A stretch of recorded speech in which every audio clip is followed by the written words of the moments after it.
Programang ito ay rated SPG. Striktong patnubay at gabay ng magulang ang kailangan. Maaaring may masiselang tema, lengguwahe, karahasan, sexual, horror o droga na hindi angkop sa mga bata.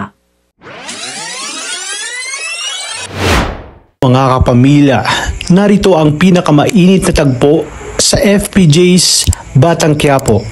Pero bago ang lahat, kung bago ka pa lamang sa aking channel, baka naman pwedeng makahingi ng isang like, share at subscribe at huwag mo na rin kalimutang i-click ang notification bell para lagi kang updated sa pinakahuling kaganapan ng seryeng ito. Dahil sa sobrang kalasingan ni Bullet at David ay malalaman na nga ni Olga na si David ang siyang pumaslang sa kanyang nag-iisang anak na si Bubbles.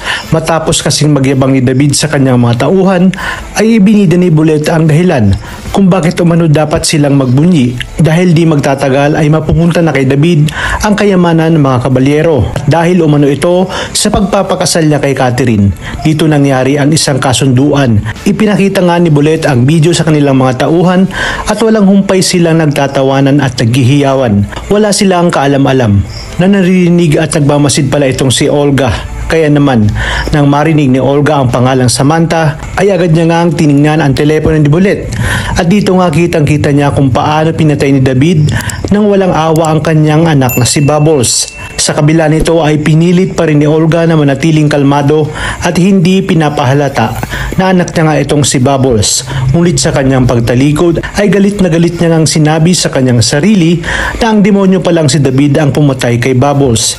Ipinangako at isinumpa niya nga sa kanyang sarili na hindi siya makakapayag, na hindi siya ang tumapo sa buhay ni David.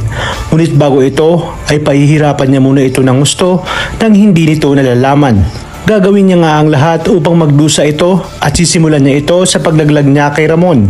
At pag lumagapak na ng gusto ay saka niya babalikan si David upang ipagiganti ang kanyang anak.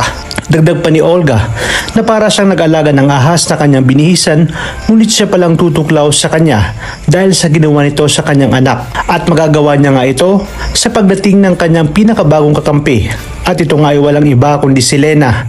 Gagamitin niya umano si Lena at tutulungan niya ito makapasok sa pamilya ng mga Montenegro. At sa kanila sisimulan pabagsakin ang mga Montenegro, pati na ang mga Dimagiba. Kaya naman mga kapamilya, tuloy-tuloy ang pagtutok sa nangungunang serye sa primetime.